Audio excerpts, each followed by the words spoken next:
అందరికీ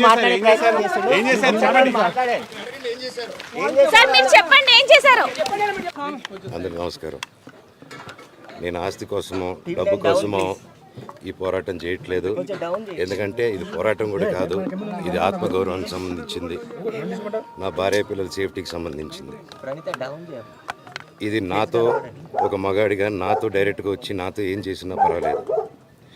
నా భార్య పేరు ఇంక్లూడ్ చేయడం, నన్ను తొక్కేదానికి, నా 7 నెలల పాపని ఇంక్లూడ్ చేయడం, నా బిడ్డలు ఇంట్లో ఉండగానే అలా బిహేవ్ చేయడం కరెక్ట్ కాదు. ఈరోజు పోలీస్ దగ్గరికి నేను వెళ్ళి ప్రొటెక్షన్ అడిగాను. నేను మొన్న వచ్చి అడిగినప్పుడు మీకు అన్ని ఎవిడెన్స్లు ఇస్తాను. ఎస్ఐ గారు ఇక్కడి నుంచి వచ్చి నేను ఇస్తాను సార్ ప్రొటెక్షన్ చూపించాను. బౌన్సర్లు అందరూ అక్కడ దాక్కున్నారని చూపించాను. అది కొంచెం చూసి ఓకే సార్ మీరు ధైర్యంగా ఉండండి, మేము ఎక్కడికి వెళ్ళట్లేదని చెప్పి మాట్లాడి పారిపోయారు. ఇప్పుడు కానిస్టేబుల్స్ వచ్చి నా మనుషులను అందరినీ భయపించి ఇప్పుడు వాళ్ళ పేర్లు తీసుకొని బెదరగొట్టి మా మనుషులు పంపించేసి వేరే బాడీ గార్డ్ లోపల పంపించున్నారు సార్. ఏం జరిగిందండి అసలు? గొడవలు జరగదు కాదు సార్. ఫస్ట్ డిపార్ట్మెంట్ ఎందుకు వన్ సైడ్ తీసుకుంటున్నారు? కంప్లైంట్ తీసుకున్న తర్వాత వాళ్ళకి ఏ అధికారం ఉంది? నా ప్రొటెక్ట్ చేసే మనుషులు పంపించేదానికి అధికారం ఏముంది? ప్రపంచంలో నా అందరినీ కలుస్తాను సార్, బయలుదేరుతాను. Thank you.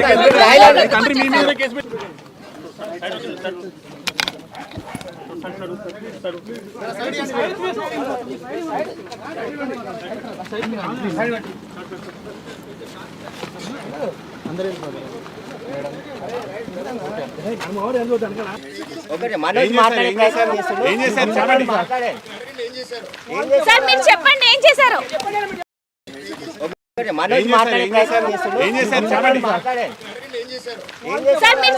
ఏం చేశారు? అందరికీ నమస్కారం. నేను ఆస్తి కోసమో డబ్బు కోసమో ఈ పోరాటం చేయట్లేదు. ఎందుకంటే ఇది పోరాటం కూడా కాదు, ఇది ఆత్మగౌరవానికి సంబంధించింది, నా భార్య పిల్లల సేఫ్టీకి సంబంధించింది. ఇది నాతో ఒక మగాడిగా నాతో డైరెక్ట్గా వచ్చి నాతో ఏం చేసినా పర్వాలేదు. నా భార్య పేరు ఇంక్లూడ్ చేయడం, నన్ను తొక్కేదానికి, నా 7 నెలల పాపని ఇంక్లూడ్ చేయడం, నా బిడ్డలు ఇంట్లో ఉండగానే అలా బిహేవ్ చేయడం కరెక్ట్ కాదు. ఈరోజు పోలీస్ దగ్గరికి నేను వెళ్ళి ప్రొటెక్షన్ అడిగాను. నేను మొన్న వచ్చి అడిగినప్పుడు మీకు అన్ని ఎవిడెన్స్లు ఇస్తాను. ఎస్ఐ గారు ఇక్కడి నుంచి వచ్చి నేను ఇస్తాను సార్ ప్రొటెక్షన్ చూపించాను. బౌన్సర్లు అందరూ అక్కడ దాక్కున్నారని చూపించాను. అది కొంచెం చూసి ఓకే సార్ మీరు ధైర్యంగా ఉండండి, మేము ఎక్కడికి వెళ్ళట్లేదని చెప్పి మాట్లాడి పారిపోయారు. ఇప్పుడు కానిస్టేబుల్స్ వచ్చి నా మనుషులను అందరినీ భయపించి ఇప్పుడు వాళ్ళ పేర్లు తీసుకొని బెదరగొట్టి మా మనుషులు పంపించేసి వేరే బాడీ గార్డ్ లోపల పంపించున్నారు సార్. ఏం జరిగిందండి అసలు? గొడవలు జరగదు కాదు సార్. ఫస్ట్ డిపార్ట్మెంట్ ఎందుకు వన్ సైడ్ తీసుకుంటున్నారు? కంప్లైంట్ తీసుకున్న తర్వాత వాళ్ళకి ఏ అధికారం ఉంది? నా ప్రొటెక్ట్ చేసే మనుషులు పంపించేదానికి అధికారం ఏముంది? ప్రపంచంలో నా అందరినీ కలుస్తాను సార్, బయలుదేరుతాను. Thank you.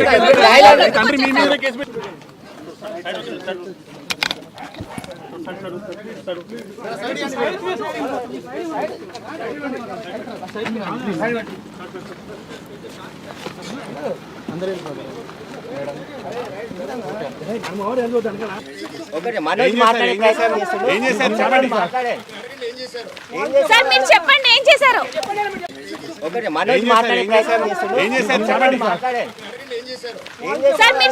ఏం చేశారు? అందరికీ నమస్కారం. నేను ఆస్తి కోసమో డబ్బు కోసమో ఈ పోరాటం చేయట్లేదు. ఎందుకంటే ఇది పోరాటం కూడా కాదు, ఇది ఆత్మగౌరవానికి సంబంధించింది, నా భార్య పిల్లల సేఫ్టీకి సంబంధించింది. ఇది నాతో ఒక మగాడిగా నాతో డైరెక్ట్గా వచ్చి నాతో ఏం చేసినా పర్వాలేదు. నా భార్య పేరు ఇంక్లూడ్ చేయడం, నన్ను తొక్కేదానికి, నా 7 నెలల పాపని ఇంక్లూడ్ చేయడం, నా బిడ్డలు ఇంట్లో ఉండగానే అలా బిహేవ్ చేయడం కరెక్ట్ కాదు. ఈరోజు పోలీస్ దగ్గరికి నేను వెళ్ళి ప్రొటెక్షన్ అడిగాను. నేను మొన్న వచ్చి అడిగినప్పుడు మీకు అన్ని ఎవిడెన్స్లు ఇస్తాను. ఎస్ఐ గారు ఇక్కడి నుంచి వచ్చి నేను ఇస్తాను సార్ ప్రొటెక్షన్ చూపించాను. బౌన్సర్లు అందరూ అక్కడ దాక్కున్నారని చూపించాను. అది కొంచెం చూసి ఓకే సార్ మీరు ధైర్యంగా ఉండండి, మేము ఎక్కడికి వెళ్ళట్లేదని చెప్పి మాట్లాడి పారిపోయారు. ఇప్పుడు కానిస్టేబుల్స్ వచ్చి నా మనుషులను అందరినీ భయపించి ఇప్పుడు వాళ్ళ పేర్లు తీసుకొని బెదరగొట్టి మా మనుషులు పంపించేసి వేరే బాడీ గార్డ్ లోపల పంపించున్నారు సార్. ఏం జరిగిందండి అసలు? గొడవలు జరగదు కాదు సార్. ఫస్ట్ డిపార్ట్మెంట్ ఎందుకు వన్ సైడ్ తీసుకుంటున్నారు? కంప్లైంట్ తీసుకున్న తర్వాత వాళ్ళకి ఏ అధికారం ఉంది?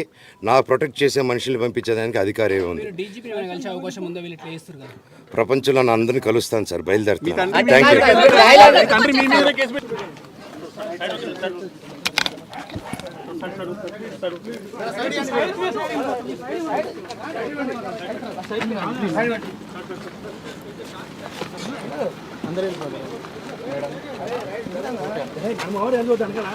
ఒకటి మనోజ్ మాట్లాడే ప్రయత్నం చేస్తుండు. ఏం చేశారు చెప్పండి. మాట్లాడండి. సార్ మీరు చెప్పండి ఏం చేశారు? ఒకటి మనోజ్ మాట్లాడే ప్రయత్నం చేస్తుండు. ఏం చేశారు చెప్పండి. మాట్లాడండి. సార్ మీరు చెప్పండి ఏం చేశారు? అందరికీ నమస్కారం. నేను ఆస్తి కోసమో డబ్బు కోసమో ఈ పోరాటం చేయట్లేదు. ఎందుకంటే ఇది పోరాటం కూడా కాదు, ఇది ఆత్మగౌరవానికి సంబంధించింది, నా భార్య పిల్లల సేఫ్టీకి సంబంధించింది. ప్రణీత డౌన్ చేయ. ఇది నాతో ఒక మగాడిగా నాతో డైరెక్ట్గా వచ్చి నాతో ఏం చేసినా పర్వాలేదు. నా భార్య పేరు ఇంక్లూడ్ చేయడం, నన్ను తొక్కేదానికి, నా 7 నెలల పాపని ఇంక్లూడ్ చేయడం, నా బిడ్డల ఇంట్లో ఉండగానే అలా బిహేవ్ చేయడం కరెక్ట్ కాదు. ఈరోజు పోలీస్ దగ్గరికి నేను వెళ్ళి ప్రొటెక్షన్ అడిగాను. నేను మొన్న వచ్చి అడిగినప్పుడు మీకు అన్ని ఎవిడెన్స్లు ఇస్తాను. ఎస్ఐ గారు ఇక్కడి నుంచి వచ్చి నేను ఇస్తాను సార్ ప్రొటెక్షన్ చూపించాను. బౌన్సర్లు అందరూ అక్కడ దాక్కున్నారని చూపించాను. అది కొంచెం చూసి ఓకే సార్ మీరు ధైర్యంగా ఉండండి, మేము ఎక్కడికి వెళ్ళట్లేదని చెప్పి మాట్లాడి పారిపోయారు. ఇప్పుడు కానిస్టేబుల్స్ వచ్చి అందరినీ నా మనుషులను అందరినీ భయపించి ఇప్పుడు వాళ్ళ పేర్లు తీసుకొని బెదరగొట్టి మా మనుషుల్ని పంపించేసి వేరే బాడీ గార్డ్ లోపల పంపించున్నారు సార్. ఏం జరిగిందండి అసలు గొడవలు ఎందుకు జరగదు కాదు సార్. ఫస్ట్ డిపార్ట్మెంట్ ఎందుకు వన్ సైడ్ తీసుకుంటున్నారు కంప్లైంట్ తీసుకున్న తర్వాత? వాళ్ళకి ఏ అధికారం ఉంది? నా ప్రొటెక్ట్ చేసే మనుషుల్ని పంపించేదానికి అధికారం ఏముంది? ప్రపంచంలో నా అందరినీ కలుస్తాను సార్, బయలుదేరుతాను. Thank you. తండ్రి మీ మీద కేసు పెట్టి